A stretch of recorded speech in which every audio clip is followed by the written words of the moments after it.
నమస్తే. Welcome to ANN. నేను మీ అంకిత. ఈ రోజు నాతో ఉన్న గెస్ట్ వచ్చేసి పల్మనాలజిస్ట్ డాక్టర్ రోహిత్ గారు. సో ఆయనతో డిస్కస్ చేస్తున్న టాపిక్ వచ్చేసి సిఓపిడి. అసలు సిఓపిడి అంటే ఏంటి? అది ఎవరిలో వస్తుంది? దాన్ని ఎలా డయాగ్నోస్ చేయాలి?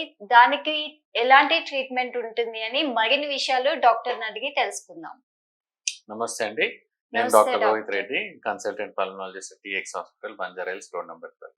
సో సిఓపిడి అనేది దీన్ని మనం క్రానిక్ అబ్స్ట్రక్టివ్ పల్మనరీ డిసీజ్ అంటాం. ఓకే. అంటే ఇది ఎవరిలో వస్తుంది అంటే చాలా మటుకు మనం చూసే వాళ్ళలో అందరూ స్మోకింగ్ చేసే వాళ్ళల్లో, పొల్యూషన్ ఎఫెక్ట్ ఉన్న వాళ్ళలో అందరిలో కూడా రావచ్చు. ఇది కొందరిలో జన్యుపరంగా కూడా వస్తుంది. అంటే ఓకే. కంజెనిటల్ చిన్నప్పుడు పుట్టడంతోని ఆల్ఫా-1 యాంటీట్రిప్సిన్ డెఫిషియన్సీ ఓకే. అట్లాంటివి వాళ్ళలో కూడా ఉంటుందన్నమాట. ఓకే. ఇదేంటంటే అందరూ స్మోకర్స్ కి వస్తుందని ఉండదు. హ్మ్. కామన్ గా ఏంటంటే ఇది common preventable and treatable disease అంటాం. ఓకే. అంటే ఎక్కువ మట్లో ఎలా వస్తుంది అంటే స్మోక్ చేయడం వల్ల, హ్మ్. కట్టెల పొయ్యి పెట్టుకొని దాని మీద ఎక్కువ వంట చేసిన వాళ్ళలో, వెల్డర్స్ లో, ఎక్కువ ఓకే. ట్రాఫిక్ పొల్యూషన్ కి ఎక్స్పోజ్ అయ్యే వాళ్ళలో వీళ్ళలో వస్తుంది. అసలు ఎలా సిఓపిడి దేన్ని ఎఫెక్ట్ చేస్తుంది అంటే ఓకే. ఊపిరితిత్తులను ఎఫెక్ట్ చేస్తుంది. హ్మ్. ఇప్పుడు మనకి ఊపిరితిత్తులు అనేది ఇలా ఉంటుందండి. లంగ్ అనేది ఇలా ఉంటుంది. ఓకే. సో మనం గాలి తీసుకొని గాలి వదలడానికి most important vital organ lung అన్నమాట. అంటే మనము ఆక్సిజన్ తీసుకుంటాము, కార్బన్ డైఆక్సైడ్ అనేది వదులుతాం. సో సిఓపిడిలో ఏమవుతుందంటే మనము ఆక్సిజన్ తీసుకోవడానికి ఇక్కడ గ్యాస్ ఎక్స్చేంజ్ అనేది జరుగుతుంది. హ్మ్. అంటే మనం ఆక్సిజన్ తీసుకొని కార్బన్ డైఆక్సైడ్ లాగా మార్పుడి అనేది ఇక్కడ జరిగింది. ఓకే. సో ఇక్కడ మనకి ఆక్సిజన్ ఎక్స్చేంజ్ అనేది జరుగుతుంది. ఓకే. సో ఇక్కడ మనకి ఆ పొగ తీసుకోవడం వల్ల, చెడ్డ పొగ వల్ల లోపలంతా ఆల్వియోలై ఇవంతా డెస్ట్రాయ్ అయిపోతుంది. ఓకే. డెస్ట్రాయ్ అయిపోవడం వల్ల మనకి ఆయాసం రావడం, హ్మ్. దగ్గు రావడము, హ్మ్. ఛాతీ పట్టేసినట్టు అనిపించడము, హ్మ్. ఇలాంటివన్నీ మనం చూస్తూ ఉంటాం. ఓకే. సో ఎయిర్వేస్ అంటే ఇది ముఖ్యంగా ఎయిర్వేస్ గాలి గొట్టాల్లో ప్రాబ్లం ఉండేది. హ్మ్. దీంట్లో 2 రకాలు ఉంటాయి. ఓకే. ఎంఫెసిమా అంటాము, బ్రాంకైటిస్ అంటాం. ఓకే. ఎంఫెసిమా అంటే మనకి ఈ స్మోకింగ్ చేసే వాళ్ళలో హ్మ్. దీని ఎలాస్టిక్ అంటే లంగ్ ఎలా ఉంటుంది, ఎలాస్టిక్ టిష్యూ స్పాంజ్ లాగా ఉంటుంది. గాలి తీసుకున్నప్పుడు గాలి వదిలేటప్పుడు ఇట్లా ఎక్స్పాండ్ అండ్ కాంట్రాక్ట్ అవుతుంటది అనమాట. హ్మ్. అయితే ఈ స్మోకింగ్ వల్ల ఏమవుతుందంటే ఈ ఎలాస్టిసిటీ అనేది దెబ్బతింటుంది. ఓకే. దెబ్బతినడం వల్ల దాని సైజు మామూలుగా మనకి ఇక్కడ ఉంటుంది ఊపిరితిత్తులు గుండె పక్కన ఉంటుంది, హ్మ్. ఎక్స్పాండ్ కాంట్రాక్ట్ అవుతూ ఉంటుంది. ఓకే. సో ఈ ఎలాస్టిసిటీ పోవడం వల్ల పెద్దగా అయిపోతాయి సైజ్. పెద్దగా అయిపోవడం వల్ల ఇక్కడ లోపల గాలి తీసుకోవడానికి స్పేస్ ఉండదు, స్పేస్ ఉంది. మూవ్ అవ్వడానికి స్పేస్ ఉండదు, ఓకే. పెద్దగా సైజ్ అయిపోతుంది. లోపల మనకి కెపాసిటీ ఉండదు, మొత్తం ఎక్స్పాండ్ అయ్యి కాంట్రాక్ట్ అవ్వడం. హ్మ్. దానివల్ల కూర్చున్న, నించున్న, నడిచిన ప్రోగ్రెస్ అవుతూ ఉంటది ఆయాసం అనేది. ఓకే. సో మనకి దాన్ని ఎంఫెసిమా అంటారు. ఓకే. బ్రాంకైటిస్ అనేది ఏంటంటే మనకి 2 సంవత్సరాల్లో అంటే 2 కన్సిక్యూటివ్ ఇయర్స్ లో 3 నెలల కంటే ఎక్కువగా దగ్గు రావడము, ఓకే. దాంతో గల్లే గాని, తెమడ, కల్లే, ఫ్లెమ్ అంటాం. హ్మ్. ఇట్లాంటిది రావడం వల్ల దాన్ని మనం బ్రాంకైటిస్ అంటాం. సో ఈ 2 రకాలు ఉంటాయి. హ్మ్. ఏదేది ఎవరిలో వస్తుంది అనేది మనం ఇంకొంచెం డీటెయిల్ గా డిస్కస్ చేద్దాం. ఓకే. సో ఎంఫెసిమా అంటే మనకి నేను చెప్పే కదా సైజ్ అనేది పెరిగిపోవడం వల్ల లోపల ఎయిర్వేస్ డిస్ట్రక్ట్ అయిపోవడం. ఓకే. అంటే లోపల ఎయిర్వేస్ గాలి గొట్టాలు ఇట్లుంటే చిన్నగా ముడుచుకుపోతాయి. హుహు. ముడుచుకుపోవడం వల్ల ఏమవుతుంది, నార్మల్ గా ఇలా ఉన్నప్పుడు ఈజీగా ఉంటుంది, అదే చిన్నగా ముడుచుకుపోయినప్పుడు ప్రెషర్ అంతా ప్రెజర్ చెస్ట్ పైన పడడం వల్ల ఎక్కువైతుంది. హ్మ్. అవడం వల్ల ఆయాసం అనేది కంటిన్యూగా పర్సిస్టింగ్ గా ఉంటుంది. ఓకే. ఓకేనా. సో ఈ క్రానిక్ బ్రాంకైటిస్ అంటే బ్రాంకైటిస్ అనేది ఇంకో టైప్ దాంట్లోనే సిఓపిడిలో. దాంట్లో ఏమవుతుంది అంటే ఈ తెమడ ప్రొడక్షన్ హ్మ్. లోపల గాబ్లెట్ సెల్ అనేది ఉంటుంది. దానివల్ల మనకి తెమడ అనేది ప్రొడక్షన్ అవుతూ ఉంటుంది, అంటే సృష్టి ఓకే. అవుతూ ఉంటుంది. హ్మ్. ఈ దిస్ నంబర్ ఆఫ్ సెల్స్ కణాలు పెరిగిపోతాయి. హ్మ్. పెరిగిపోయేసరికి ఏమవుతుంది, ఆ ప్రొడక్షన్ అనేది ఇంకా ఇంక్రీజ్ అవుతుంది. హ్మ్. దానివల్ల ఈ ఫ్లెమ్ ప్రొడక్షన్ ఎక్కువ అవడం, హ్మ్. తరచుగా ఎక్కువ ఫ్లెమ్ రావడం అనేది జరుగుతుంది. ఓకే. అంటే ఇప్పుడు సిఓపిడి చూసుకుంటే ఏ వయసు వాళ్ళే ఎక్కువ ఉంటుంది డాక్టర్? చాలా మటుకు 45 సంవత్సరాలు దాటిన వాళ్ళలోనే కనిపిస్తుంది. ఓకే. కంజెనిటల్ అంటే ఆల్ఫా-1 యాంటీట్రిప్సిన్ డెఫిషియన్సీలు, ఇట్లా హుహు. కొన్ని కంజెనిటల్ ప్రాబ్లమ్స్ అంటే ఓకే. వాళ్ళల్లో మనకి యంగ్ సిఓపిడి అని కూడా అంటాం. ఓకే. వాళ్ళలో కొంచెం ముందు కూడా కనిపించవచ్చు. ఓకే. మోస్ట్లీ 45 సంవత్సరాలు దాటిన తర్వాతనే మనకి కనిపిస్తుంది. అంటే ఈ సిఓపిడి అనేది పురుషుల్లో ఎలా ఉంటుంది, స్త్రీలలో ఎలా ఉంటుంది? ఓకే. మామూలుగా ఏంటంటే పురుషుల్లో, స్త్రీలో డిఫరెన్స్ అనేది ఏముంటదంటే సిమ్టమ్స్ పరంగా గానీ మనకి డయాగ్నోసిస్ పరంగా డిఫరెన్స్ ఏమి ఉండదు. ఓకే. కాకపోతే వుమెన్ అంటే స్త్రీలలో హ్మ్. మనకి బ్రాంకైటిక్ టైప్ ఎక్కువగా కనిపించింది. ఓకే. బ్రాంకైటిక్ అంటే సిమ్టమ్స్ దగ్గు రావడము, కళ్ళె రావడం దీన్ని బ్రాంకైటిక్ టైప్. హ్మ్. అట్లాంటి టైప్ ఎక్కువ కనిపించింది. ఎందుకంటే ఓకే. మన దేశంలో, భారతదేశంలో ఇప్పుడంటే గ్యాస్ స్టవ్స్ ఎక్కువైపోయినాయి. ఊర్లలో కూడా గ్యాస్ స్టవ్ అనేది మనం చూస్తున్నాం. హ్మ్. వెనకటికి హ్మ్. కట్టెల పొయ్యి ఉండడం వల్ల, కట్టెల పొయ్యి ఇంట్లోనే ఉండేది. So, okay. అదే పొగ ఇంట్లో ఉండడం వల్ల దాన్ని పీల్చి దాని వల్ల కూడా ఊపిరితిత్తుల్లో ఉండే దాంట్లో ఎంతైతే జరగాలో డ్యామేజ్ అంత జరుగుతుంది. ఓకే. సో, స్త్రీలలో మనము బ్రాంకైటిక్ టైప్ ఎక్కువగా చూస్తూ ఉంటాము. హ్మ్. పురుషుల్లో కూడా మనము ఎంఫెసిమా ఎక్కువ చూస్తుంటాం. దాంతో పాటు బ్రాంకైటిస్ కూడా మనకు కనిపిస్తుంటది. ఓకే. పురుషుల్లో పొగ తాగే వాళ్ళలో ఎక్కువ. హ్మ్. అంటే సిఓపిడి అనేది ఓన్లీ స్మోకర్స్ లోనే కాకుండా నార్మల్ పీపుల్ లో కూడా వస్తుందంటారు. ఇండియాలో నాన్ స్మోకర్ సిఓపిడి అంటే ఓకే. ఈ కట్టెల పొయ్యి పైన చేసే వాళ్ళల్లో okay. Heavy pollution, heavy traffic pollution అంటే ఆ పొల్యూషన్ లో ఎక్స్పోజ్ అయ్యే వాళ్ళు కంటిన్యూస్ గా హ్మ్. ఎక్స్పోజ్ అయ్యే వాళ్ళలో మనం చూస్తుంటాం. ముఖ్యంగా ఎయిర్ క్వాలిటీ ఇండెక్స్ అంటాం. ఓకే. అంటే మనకి ఒక సిటీలో ఎంత ప్యూర్ ఎయిర్ ఉంటుంది హ్మ్. అనే దాన్ని మనం మెజర్ చేసుకోవడానికి ఎయిర్ క్వాలిటీ ఇండెక్స్ అంటాం. ఓకే. ఇప్పుడు మనకి ముఖ్యంగా ఢిల్లీ గానీ, కోల్కతా గానీ, ముంబై గానీ హ్మ్. ఇట్లాంటి పెద్ద సిటీస్, హైదరాబాద్‌లో గూడా ఎయిర్ క్వాలిటీ ఇండెక్స్ పూర్‌గా ఉండడం వల్ల హ్మ్. ఇది గూడా ఒక ప్రీడిస్పోజింగ్ ఫ్యాక్టర్ ఫర్ సిఓపిడి లాగా మారింది.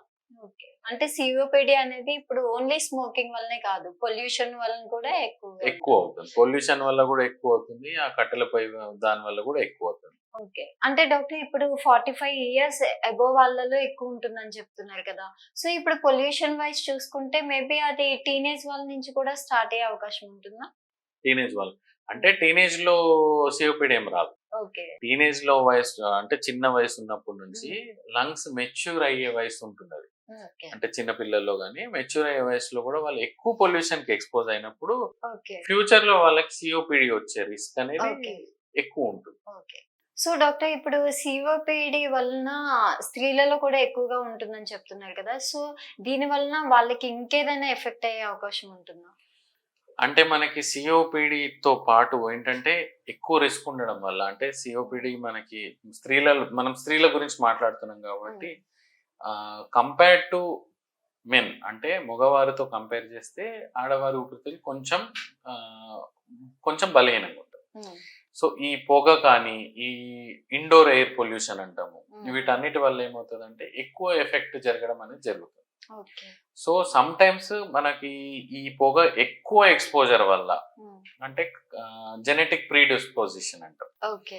అంటే ఒక్కొక్క బాడీ ఒక్కొక్కలాగా రెస్పాన్స్ అవుతుంది. ఓకే. ఇప్పుడు ఎలా సపోజ్ ఇంట్లో ఇద్దరు ముగ్గురికి వారి సపోజ్ కోవిడే తీసుకుందాం అనుకోండి. హ్మ్. అంటే అందరికి అర్థమయ్యే భాషలో చెప్పాలంటే హ్మ్. నలుగురు ఉంటారు. నలుగురిలో ఒక బాడీ జెనెటిక్ ప్రీడిస్పోజిషన్ డిఫరెన్స్ ఉంటుంది. అంటే ఎవరిలో ఎట్లుంటుంది అనేది మనకు స్టడీస్ కూడా చేయలేదు. ఓకే. సో కోవిడ్ అనేది వచ్చినప్పుడు ముగ్గురికి సింపుల్ గా తగ్గిపోతుంది. హుహు. చిన్న వయసు ఉన్న వాళ్ళకు కూడా సివియర్ గా అవ్వడం అనేది మనం చూసాం. అవును. దాన్నే ప్రీడిస్పోజిషన్. ఎవరిలో ఎలా రెస్పాన్స్ అవుతుంది బాడీ అనేది మనం చెప్పలేం. చెప్పలేదు. ఇది కూడా అంతే. ఈ పొగ అనేది మనం ఎక్స్పోజ్ అయినప్పుడు కొందరిలో సిఓపిడి లాగా మారుద్ది, కొందరిలో అది ప్రోగ్రెస్ అయ్యి క్యాన్సర్ లాగా కూడా ఓకే. కనిపించవచ్చు మనం. ఓకే.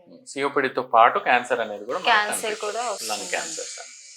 సో, డాక్టర్ అసలు సిఓపిడికి గల కారణాలేంటి? సిఓపిడి రావడానికి కారణాలంటే ముఖ్యంగా smoking. Okay. Highest incidence smoking. Hmm. Next thing is indoor air pollution. Hmm. అంటే మనకి కట్టెల పొయ్యి ఒకటి, అగరబత్తి సాంబ్రాణీలు ఇంట్లోనే పెట్టుకోవడం ఒకటి, హ్మ్. ఎయిర్ పొల్యూషన్ ఒకటి, ఇవన్నీ కారణాలు. ఇంకా వెల్డింగ్ చేసే వాళ్ళు ఆ పొగ ఎక్కువ పీల్చుకోవడం, ఇట్లాంటి పలు కారణాలు. ఇది ఓకే. దీనివల్లే మనం సిఓపిడి అనేది చూస్తుంటాం. హ్మ్. సిఓపిడికి ఇప్పుడొచ్చేసి ట్రీట్మెంట్ ఎలా ఉంటుంది డాక్టర్? ట్రీట్మెంట్ అంటే ఫస్ట్ మనం డయాగ్నోసిస్ గురించి మాట్లాడదాం. దీన్ని ఓకే. ఎలా డయాగ్నోస్ చేస్తాం? డయాగ్నోస్ దీన్ని చేస్తాం. డయాగ్నోసిస్ అంటే మనము ఛాతీ ఎక్స్రే చేస్తాం. అంటే ఓకే. ఏ టైప్ ఉంది హ్మ్. అనేది ఒకసారి చూసుకోవడం. Okay. Next pulmonary function test అంటాం. హుహు. స్పైరోమెట్రీ. స్పైరోమెట్రీ అంటే మనము ఊదే పరీక్ష, ఓకే. ఊపిరితిత్తుల సామర్థ్య పరీక్ష అంటాం. ఓకే. దాంట్లో మనకి దాంట్లో రీడింగ్స్ బట్టి మనము డయాగ్నోసిస్ అనేది చేస్తాం. ఓకే. నెక్స్ట్ దాన్ని ఎలా ట్రీట్ చేస్తాం అంటే దాంట్లో కూడా మనకి స్టేజింగ్ ఉంటుంది. ఓకే. 4 స్టేజెస్ ఉంటాయి. సో ఏ స్టేజ్ లో ఉన్నారు దాన్ని బట్టి ట్రీట్మెంట్. ఓకే. ఇప్పుడు సపోజ్ మనకి ఎర్లీ స్టేజ్ లోనే ఉంది అంటే సింపుల్ ఇన్హేలర్ ఉంటుంది, ఓకే. ఇన్హేలర్ పెడతాం. లాస్ట్ స్టేజ్ లో ఉంది అంటే ట్రిపుల్ కాంబినేషన్ అంటే 3 రకాల ఇన్హేలర్లు దాంతో పాటు టాబ్లెట్స్ అనేది కూడా పెట్టడం జరుగుతుంది. సో డాక్టర్ ఇప్పుడు 4 స్టేజెస్ అని చెప్పారు కదా, 4 స్టేజెస్ లో ఏ స్టేజ్ నుంచి రిస్క్ ఎక్కువగా ఉంటుంది? సిఓపిడి డయాగ్నోస్ అయినప్పటి నుంచే రిస్క్ ఉంటుంది. అప్పటి నుంచే మనం జాగ్రత్తలు తీసుకుంటే అది ఇంకా ప్రోగ్రెస్ అవ్వకుండా మనం జాగ్రత్త పడవచ్చు. ప్రోగ్రెస్ అయితే ఏమవ్వచ్చు అని మీరు అడగచ్చు. ప్రోగ్రెస్ అవుతే ఏమవుతుంది అంటే ఎప్పుడైతే లంగ్ ఎలాస్టిసిటీ దెబ్బతింటుందో, లంగ్ పెద్దగా అయిపోతుందో అక్కడ మనకి గాలి బుడగల్లాగా వస్తాయి ఊపిరితిత్తులు. అవి పగిలిపోయి చెడ్డ గాలి అనేది లంగ్ చుట్టూ చేరుకోవడము, దాన్ని న్యూమోథొరాక్స్ అంటారు. అట్లాంటిది రావడము, అది వచ్చినప్పుడు అది లైఫ్ థ్రెటనింగ్ అనమాట. ఇమీడియట్లీ దాన్ని డ్రైన్ చేయడం అనేది చేయాలి, చిన్న సర్జరీ చేసి.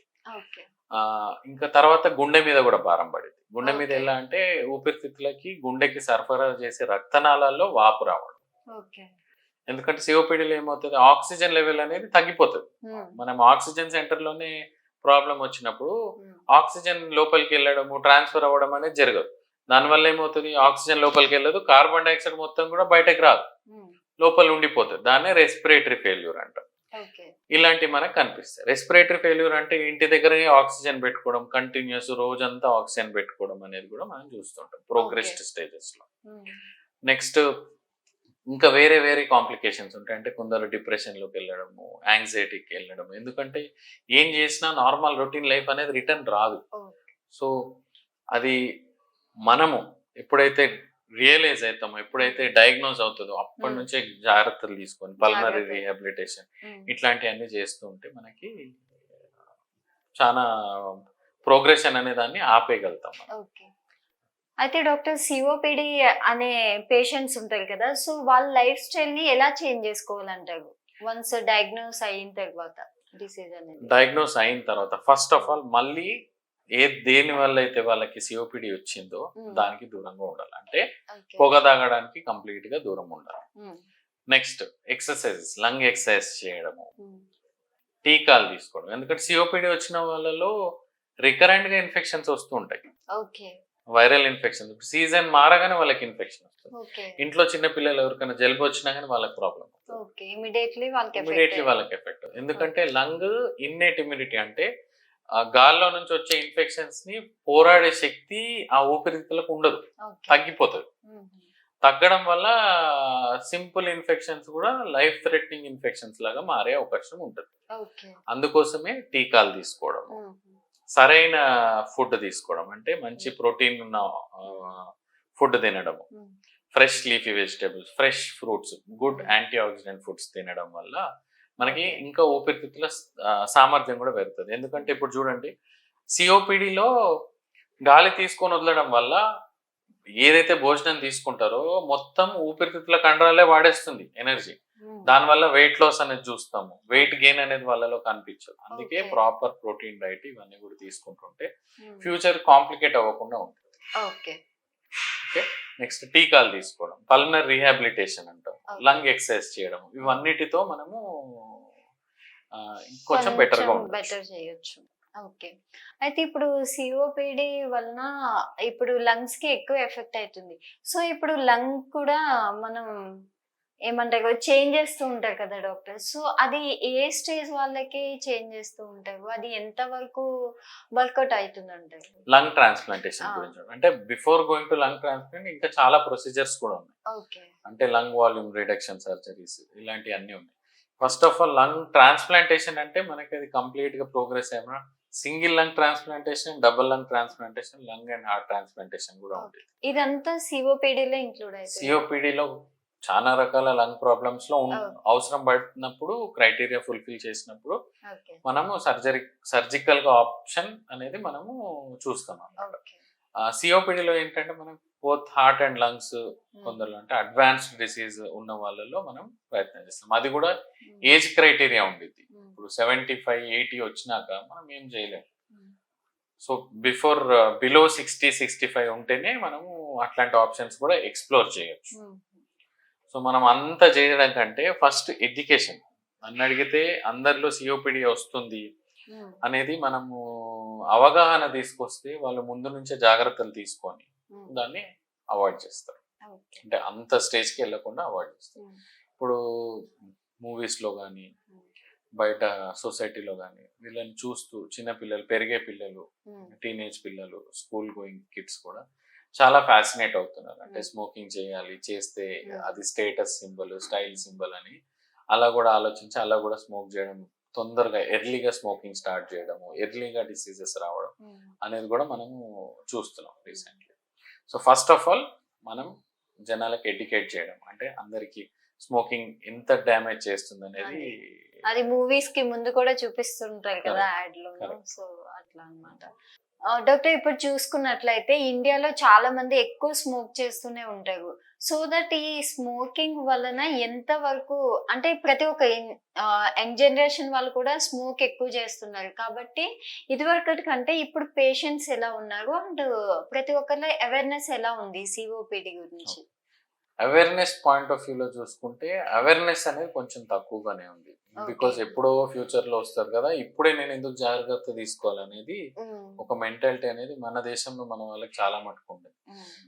కానీ మారుతున్న రోజులు, ఇప్పుడు మనం కోవిడ్ లో చూసాం, ప్రివెంటివ్ గా వ్యాక్సిన్స్ ఎట్లయితే తీసుకున్నారో ఫ్యూచర్ లో సఫర్ అవ్వకుండా, అంటే వ్యాధి వచ్చినప్పుడు సఫర్ అవ్వకుండా, మన సిఓపిడిలో కూడా అంతే. మనం స్మోక్ ఎంత దూరంగా ఉంటే అంత సేఫ్ గా ఉంటాం. So smoking first, cut down the smoking. Awareness అనేది కొంచెం తక్కువ ఉంది, బట్ ఇట్ ఈస్ ఇంక్రీజింగ్, మెల్లిమెల్లిగా పెరుగుతుంది. చాలా మటుకు టీవీస్ లో కానీ డాక్టర్స్ ఇంటర్వ్యూస్ లో కానీ ఇట్లాంటి వాటిలలో కొంచెం అవేర్నెస్ అనేది పెరగడం అనేది చూస్తున్నాం. స్లోలీ ఇంకా అవేర్నెస్ పెరిగి ఇంకా స్మోకింగ్ కొంచెం తగ్గితే మేబీ సిఓపిడి నంబర్స్ కూడా కొంచెం తగ్గచ్చు. కానీ ఇప్పటికైతే COPD second leading cause of death ఇండియాలో. So prevention is better than cure. ముందు ఆపేస్తే ఫ్యూచర్ లో ఏం ప్రాబ్లం. అది ఇప్పుడు ఎక్కువ చూసుకున్నట్లయితే డాక్టర్, యంగ్ జనరేషన్ వాళ్ళు స్మోక్ చేస్తున్నారు. సో దట్ వాళ్ళకి ఈ సిఓపిడి వచ్చిందని ఎలా తెలుస్తుంది? అంటే మీరు చెప్పారు కదా ఎర్లీ స్టేజ్ లో కూడా ఉంటుంది, ఇది ఎర్లీ సిఓపిడి అనేసి అంటాం అనేసి.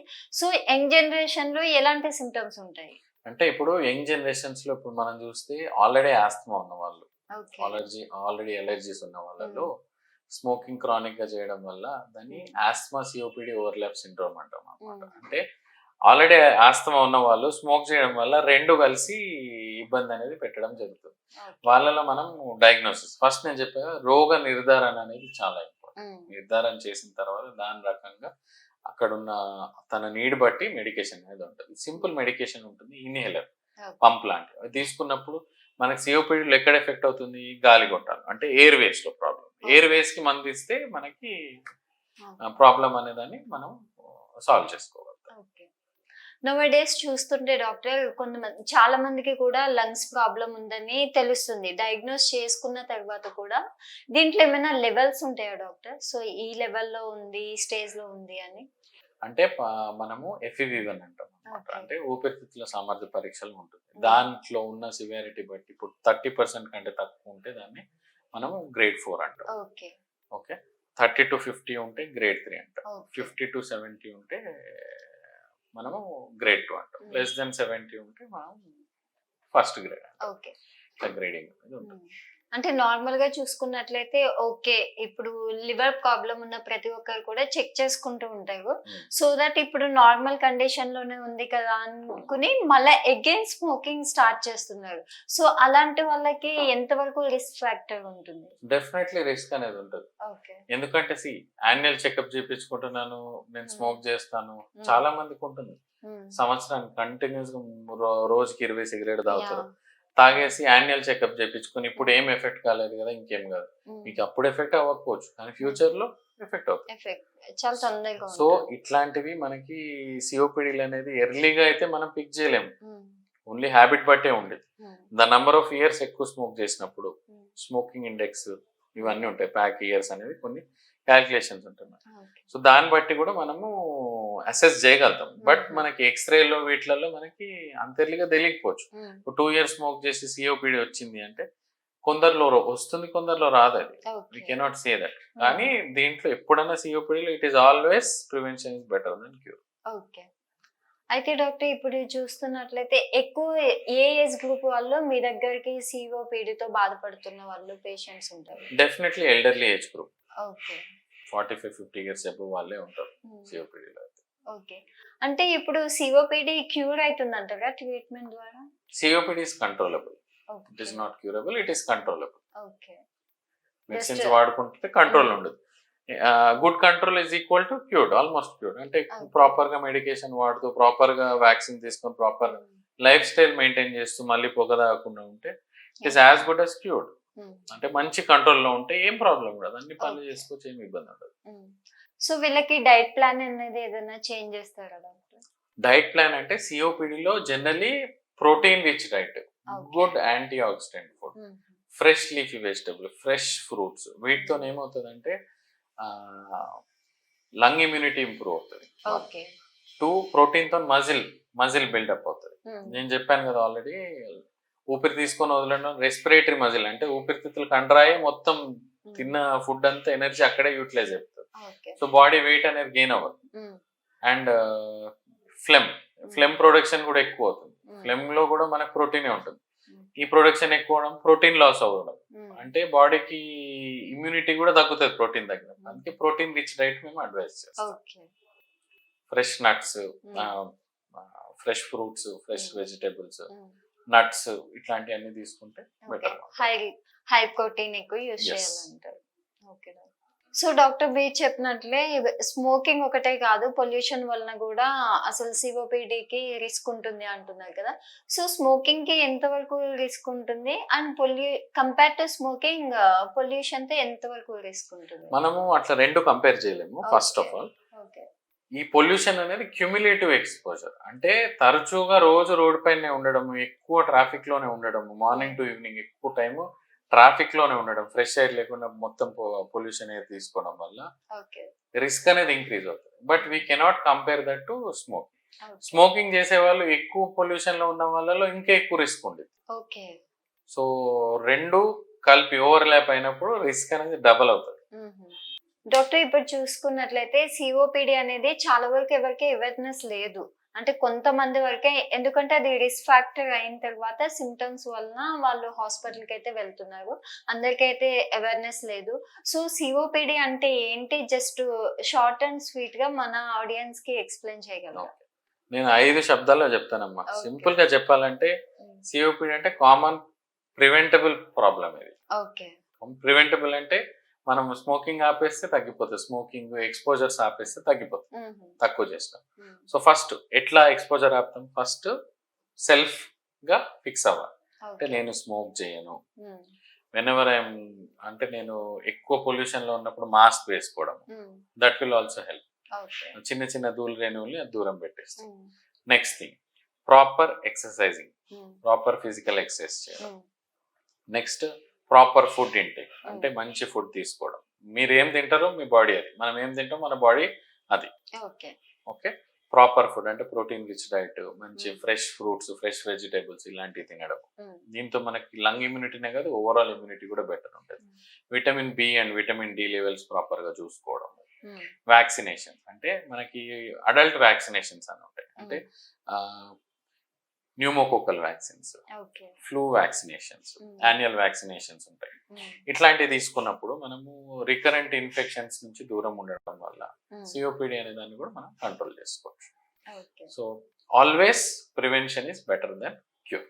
నెక్స్ట్ లంగ్ ఎక్సర్సైజ్, అంటే మామూలు ఫిజికల్ ఎక్సర్సైజ్ చేయడం, లైఫ్ స్టైల్ మోడిఫికేషన్ చేసుకోవడం, వీటన్నిటి వల్ల మనకి చాలా బెనిఫిట్ ఉంటుంది. అయితే ఫైనల్ గా ఒక క్వశ్చన్ డాక్టర్, ఎందుకంటే స్మోకింగ్ కి అడిక్ట్ అయిపోతే దాని నుంచి బయటకు రావడం అసలు అసాధ్యం అని చెప్తూ ఉంటారు అందరూ. అయితే అసలు సిఓపిడి వచ్చిన వాళ్ళు ఎలా కంట్రోల్ చేసుకుంటారు స్మోకింగ్ ని? మీరు ఎలా అడ్వైస్ చేస్తారు పేషెంట్స్ కి? మనకి స్మోకింగ్ సెసేషన్ అనేది చాలా పెద్ద topic. So first of all మేము ఒక చెప్తాం, అంటే మీకు ఒక క్విట్ డేట్ పెట్టుకోవాలి. సపోజ్ ఇవాళ వచ్చారనుకోండి, ఇవాళ 14 క్విట్ డే, అంటే నేను బై జూన్ వరకు నేను కంప్లీట్ గా క్విట్ చేద్దాం అనుకుంటున్నాను. పలానా ఒక డేట్ నువ్వు ఎప్పుడైతే ఆపేద్దాం అనుకుంటున్నావు ఆ డేట్ నువ్వు ఫిక్స్ అవ్వు. ఇది మేము చెప్పేది. సపోజ్ ఒక 10 రోజుల్లో నేను ఆపేద్దాం అనుకుంటున్నాను. ఈ 10 days తర్వాత నేను ఫిక్స్ చేస్తాను. ప్రాపర్ గా ఫిక్స్ అవ్వాలి వాళ్ళు. ఫిక్స్ అవ్వకపోతే ఏం లేదు, 10 రోజులు అట్లా సంవత్సరాలు గడిచిపోయే వాళ్ళు కూడా ఉంటారు. ప్రాపర్ గా కౌన్సిలింగ్ చేయడం, ప్రాపర్ గా వాళ్ళని ఒక డేట్ ఫిక్స్ చేయడం, క్విట్ ప్లాన్ అనేది రాసిస్తాం. 10 days తర్వాత సెల్ఫ్ గా క్విట్ చేసుకోగలిగితే well and good. First 3 weeks కొంచెం కష్టంగా ఉంటుంది. మొదటి 3 days మాత్రం, మొదటి 3 రోజులు మాత్రం కొంచెం విత్డ్రావల్ సిమ్టమ్స్ అనేవి కనిపిస్తాయి. ట్రెమర్స్ రావడం, కొంచెం క్రేవింగ్ రావడం, ఇట్లాంటివి మనం చూస్తుంటాం. ఫస్ట్ 3 days దాటారంటే they can definitely quit for 21 days. 21 days మనం మంచిగా తాగకుండా ఉంటే వాళ్ళు they can quit forever. అరే నేను 2 months తాగలేదు, మళ్ళీ తాగుతాను, మళ్ళీ కూడా స్టార్ట్ చేస్తారు. So first quit day is important. First maximum మనము వితౌట్ మెడికేషన్ కౌన్సిలింగ్ తోనే మేము అడ్వైస్ చేస్తాం క్విట్ చేసుకుంటారా లేదా.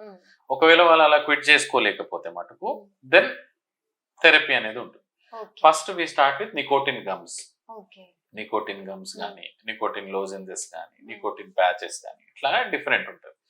అంటే ఏంటి, మనకి సిగరెట్ లో నికోటిన్ అనే దానికి అడిక్షన్ ఉంటుంది. సిగరెట్ లో there are 4000 different chemicals, as I told you, lot of chemicals. So వాటన్నిటితో మనకి డిఫరెంట్ రిస్క్స్ ఉంటాయి. అంటే క్యాన్సర్లు కానీ, సిఓపిడీలు కానీ, ఇట్లాంటి రిస్క్ ఉంటుంది. సో మనం ఈ నికోటిన్ గమ్స్, నికోటిన్ వల్లనే వాళ్ళకి అడిక్షన్ అనేది జరుగుతుంది. సో ఓన్లీ నికోటిన్ ఇచ్చి మెల్లిమెల్లిగా డోసెస్ తక్కువ చేసుకుంటూ స్లోగా ఆపేస్తాం. నికోటిన్ గమ్స్ కానీ, లోజెన్సెస్ కానీ, ప్యాచెస్ కానీ, ఇంకా నికోటిన్ ఇన్హేలర్స్ కానీ, ఇట్లాంటివి డిఫరెంట్ గా ఉంటాయి. అవన్నీ పెడతాం.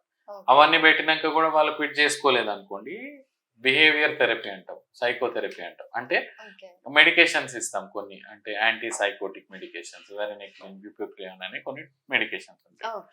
అది పెట్టేసి దాంతో మనం ట్రై చేస్తాం. కాకపోతే ఆ మెడికేషన్స్ కొంచెం సైడ్ ఎఫెక్ట్స్ కూడా ఉంటాయి. సో అవి కూడా మనం మేనేజ్ చేసుకోవాలి. దట్స్ మాక్సిమం మనము సింపుల్ నికోటిన్ గమ్స్ వీటితోనే ట్రై చేస్తాం. క్రానిక్ స్మోకర్స్, పొద్దున్న లేవగానే 4-5 తాగే వాళ్ళలో మటుకు నికోటిన్ గమ్స్ ఇవన్నీ కొంచెం తక్కువనే యూస్ఫుల్ ఉంటుంది. వాళ్ళలో మేము మెడికేషన్స్ పెట్టుకొని, సైకోథెరపీ మెడికేషన్ అంటే యాంటీ సైకోటిక్ మెడికేషన్ పెట్టుకొని కంట్రోల్ చేయడం అనేది చేస్తాం. అది చాలా మంది చూస్తున్నట్లయితే ఇంకా ప్యాకెట్స్ ఇక మార్నింగ్ టు బెడ్ వరకు ఉంటే అసలు ఒక 10 ప్యాకెట్స్ వరకు స్మోక్ చేస్తారని వింటూ ఉంటాం. దానికి మాకు ఒక స్కోరింగ్ ఉంటుంది, ఫాగర్స్టామ్ స్కోర్ అనేసి. దాంట్లో స్కోరింగ్ బట్టి వీళ్ళు ఏ కేటగిరీకి వస్తారు, ఫుల్ అడిక్షన్ ఉందా లేదా, దీన్ని ఎనలైజ్ చేసుకొని తర్వాత కౌన్సిలింగ్ చేసి రిపీటెడ్ కౌన్సిలింగ్స్ తో స్లోగా దాన్ని క్విట్ చేయించడానికి ఇచ్చేస్తాం. ఇంకా మనకి కొన్ని ఇప్పుడు రీసెంట్ అడ్వాన్సెస్ ప్రకారంగా మేమైతే we have started couple of groups on WhatsApp. అంటే అందరు క్విట్ చేద్దాం అనుకున్న వాళ్ళందరినీ ఒక దగ్గర పెట్టుకొని సేమ్ ప్లాట్ఫామ్ లో పెట్టేసి ఒక్కొక్కరు సిమ్టమ్స్ అన్ని క్విట్ చేసినాక ఇలా ఉంది అది ఇది అని చెప్పేసి పీర్ ప్రెషర్ అంటాం. అంటే వాళ్ళు అరే వాడు తాగట్లేదు అంటే నేను కూడా తాగను, సేమ్ మెంటాలిటీ. అంటే వాళ్ళని ఒక దగ్గర పెట్టేసి డిస్కషన్ పెట్టించి వాళ్ళకి ఏమైనా క్వశ్చన్ వచ్చినప్పుడు దానికి మేము ఆన్సర్ చేయడము, అట్లా కూడా those things are also started. మేమే స్టార్ట్ చేసాము. We are seeing good number of response. At least మేము ఒక 100 members వరకు అయితే క్విట్ చేయించగలిగాం ఈ రీసెంట్ 1 year లో. ఓకే, సో చూసారు కదండి, ఇప్పటి వరకు సిఓపిడి గురించి డాక్టర్ అయితే చాలా బాగా ఎక్స్ప్లెయిన్ చేశారు. సో నెక్స్ట్ టైం మరొక ఇంట్రెస్టింగ్ టాపిక్ తో మీ ముందుకు వచ్చేస్తాను. Until then watch ANN news. This is Ankita signing of.